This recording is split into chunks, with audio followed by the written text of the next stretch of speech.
महाराज जी, आपके श्रीमुख से हमने कई बार सत्संग और एकांतिक में सुना है कि जो मनुष्य जानबूझकर अपने शरीर को खत्म करता है उसकी आत्मा दर बदर भटकती है और उसकी बहुत दुर्गति होती है। वहीं दूसरी ओर रामचरितमानस के उत्तरकांड में एक जगह गोस्वामी तुलसीदास महाराज वर्णन करते हैं कि जो न तरे भवसागर नर समाज अस पाई, सो कृत निंदक मंदमती आत्महनन गति जाई।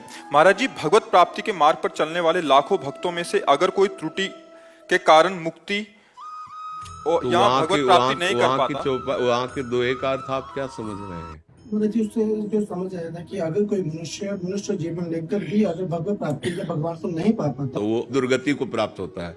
हाँ, तो इसमें संशय उसी के बराबर है। तो जैसे अगर एक इंसान खुद आत्महत्या कर रहा है और दूसरा जो अगर भगवान के मार्ग में चलकर भगवान को नहीं पाता तो उसकी भी नहीं, भगवान के मार्ग में चलकर नहीं शब्द है, भगवान के मार्ग में चलकर शब्द नहीं है, आप चूक कर रहे हो।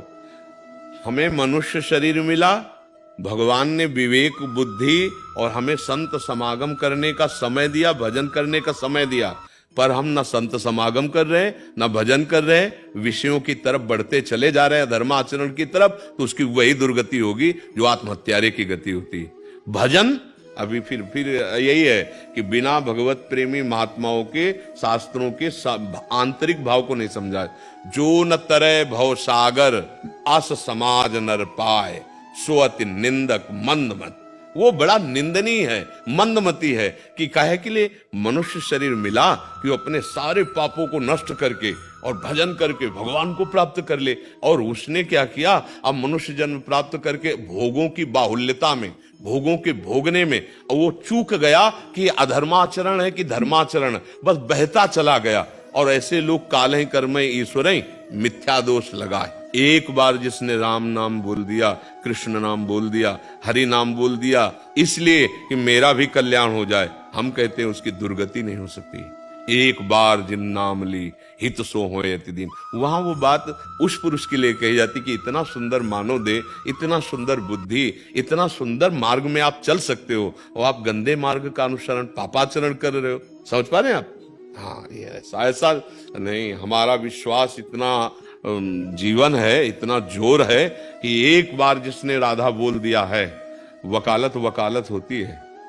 वकील का जो दाम होता है ना, उसकी बुद्धि की प्रवीणता का होती है। तो हम लोग भगवान के मार्ग के वकील हैं। मुकदमा वकील से ही जीता जाता है, चाहे जितने तुम्हारे सबूत कमजोर हों, अगर वकील जोरदार का है तो मुकदमा जिता देगा। हम जो संत महात्मा होते हैं ना, वो भगवान की बात को पकड़ते हैं, भगवान की बात को। भगवान ने कहा कोटि विप्र बदला गए जाहू आए शरण, तो वकालत में पकड़ लिया। भगवान ने कहा आप चेत सुदुराचारो भजते माम अनन्य भाग, पकड़ लिया, पॉइंट पकड़ लिया। महाराज हम तो बहुत पापी, चिंता मत कर, मेरे पास पॉइंट है, तू आ भगवान के शरण में, कृष्ण कृष्ण बोल, राधा राधा बोल, अब तक जो गलतियां की सुधारने की चेष्टा कर, पक्का तेरा कल्याण हो जाएगा, पक्का तुझे भगवान मिले। ये हम अपने बल से थोड़ी करते हैं, वो जान रहा है, पॉइंट जान रहा है, इसलिए हमारा बल नहीं है, मेरे बल तो प्रभु है। अरे उन्हीं से, उन्हीं के बल से, उन्हीं के बातों से, उन्हीं के नाम से, उन्हीं की लीला कथा से, उन्हीं के चरण बल से ये सब है, उन्हीं से है। तो ये जो पॉइंट हम कह रहे हैं कि एक बार अगर राधा कहा है तो भारी पड़ जाएगा यमराज को हिसाब देना।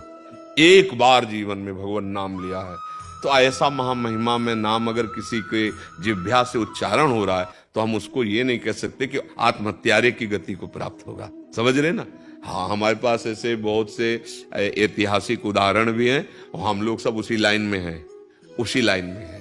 अगर भगवान कृपा न करते, उन्होंने कृपा करके निकाला, ऐसे आप लोगों को भी तो निकाल रहे हैं। यहां तक कौन ला रहा है? बिना हमारी लाडली कृपा के आप वृंदावन में कदम नहीं रख सकते, धाम नहीं आ सकते, यहाँ सामने बैठ के संभाषण नहीं कर सकते। जब भगवान द्रवित होते हैं, प्रभु प्रसन्न होते हैं, तभी अवसर प्राप्त होता है। तो वो जो वहां लिखा हुआ है उसका मतलब ऐसा नहीं है कि भजन। और सुनो, गीता जी में भगवान ने कहा मेरा भजन करने वाला अभी भजन शुरू किया और भ्रष्ट हो गया, भजन पूरा नहीं हुआ, तो जानते हो उसकी क्या कोई ऐसी गति नहीं होगी कि बादलों की तरह छिन्न भिन्न हो जाए। श्रीमान कुल वालों के यहाँ उसको जन्म होगा और जन्म होते ही भक्ति का संयोग होगा और जिस भोग से भ्रष्ट हुआ उस भोग की बाहुल्यता होगी और उस भोग को वैराग्य से त्याग करके वो अब अगला जन्म संभाल लेगा। थोड़ा भी भजन हुआ है तो नष्ट होने वाला नहीं है। धर्म कर्म एक अलग चीज है, पुण्य पाप ये अलग चीज है, भजन एक अलग चीज है। भजन का एक भी बीज कभी नाश नहीं होता। भक्ति बीज पलटे नहीं, जो जुग जाए अनंत। ऊंच नीच कुल उपजे होए संत को संत। एक नाम अगर एक बार का है राधा, तो ये तुम्हें हर समस्या का समाधान देते हुए एक दिन राधा में बना देगा, एक दिन कृष्ण में बना देगा। पूज्य श्री राधा बाबा के वचन कि अगर आपने एक बार कहा राधा कृष्ण, तो आपके जीवन की मंगल की नींव रख गई। अब आपका निश्चित मंगल हो जाएगा। ये कोई ऐसा नहीं कि हम भगवान के नाम की महिमा कह रहे हैं, केवल ऐसा ही है, ऐसा ही है। हम लोग अज्ञानी जीव हैं, विश्वास नहीं होता, पर फिर भी विश्वास ना हो कि आग जला देगी क्या, तो जला देगी, उसमें दाई का शक्ति, तुम्हारे विश्वास से क्या उसमें फर्क पड़ेगा। नाम तो एक ऐसा है कि भाव को भाव न खालसहु, नाम जपत मंगल दिस। तो वो बात उपासक के लिए नहीं लिखी है कि उपासना करा भ्रष्ट हुआ तो उसकी दुर्गति हुआ, नहीं। एक भी हमें उदाहरण बताओ। ये हम प्रमाद के लिए नहीं कह रहे, बहुत सावधानी के लिए कह रहे। जगन्नाथ जी की सेवा में जैसे सब पार्षद रहते हैं, तो एक पार्षद का किसी नवीन नवयुवती वैश्या से गलत संबंध हो गया। अब वहां तो सब भोग प्रसाद आता ही रहता है। तो जब प्रधान सेवकों को पता चला कि यह अपवित्र चेष्टा इनके द्वारा, तो उनको बैठाला और कहा देखो, या तो तुम्हें जगन्नाथ जी की सेवा छोड़नी होगी और या फिर वैश्या संग छोड़ना होगा। तो जीव की ये दुर्दशा है कि उन्होंने कह दिया कि जगन्नाथ जी की सेवा छोड़ देंगे, हम उसको नहीं छोड़ सकते। विषय कितनी प्रबलता होती। पक्का एक तरफ भगवान एक तरफ माया है। हम लोग देखो ना, भगवान का इतना यश गाते हैं, भगवान की महिमा समझते हैं, तो तब महिमा मानी जाए जब त्रिभुवन की राज्य लक्ष्मी देने पर आधे पल के लिए भी भगवान को ना भूले, तो हम महिमा जानते हैं। मतलब माया इतनी प्रबल है कि एक क्षण में भगवान को छुड़वा सकती है। इतनी एक क्षण में भगवान को छुड़वा सकती है। एक छोटी सी अपनी वो वृत्ति भेज दे तो भगवान का विस्मरण करा देगी। छोड़ दिया जगन्नाथ जी को। अब जो हिस्से में अर्थ आया था वैश्या के, जब हम असत मार्ग में चलते हैं तो हमारे सुकृत नष्ट होते हैं, पुण्य। जब पुण्य नष्ट होते हैं तो आयु श्री कीर्ति सब नष्ट हो जाती है, कीर्ति भी, श्री भी, आयु भी। तो कुछ ही दिनों में उनको भयंकर रोग हुआ और वो मर गए। जब उनका शरीर पूरा हुआ तो देखो, हम तुम्हें बता रहे हैं भगवान का स्वभाव। जगन्नाथ जी ने अपने प्रधान जो पार्षद थे उनसे कहा, सुनो, वो जो पधार गए ना हमारे सेवा में थे, उनका वैसे ही अंत्येष्टिक संस्कार करो जैसे हमारे सेवकों का होता है। बोले प्रभु, उन्होंने आपको त्याग दिया था। बोले वो त्याग सकते हैं, हमारा स्वभाव नहीं, हमने एक बार जिसे पकड़ लिया उसे त्याग। प्रभु का स्वभाव है। अब हम कैसे कैसे मान ले?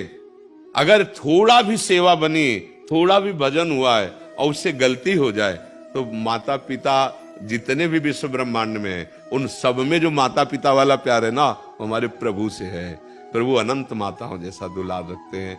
ऐसी दुर्गति उनके लिए कही गई जिनको इतना अवसर सुंदर मिला और बिल्कुल भगवान से विमुख होकर बिल्कुल नाना प्रकार के पापाचरण में लगे, वो दुर्गति को प्राप्त हो रहे हैं।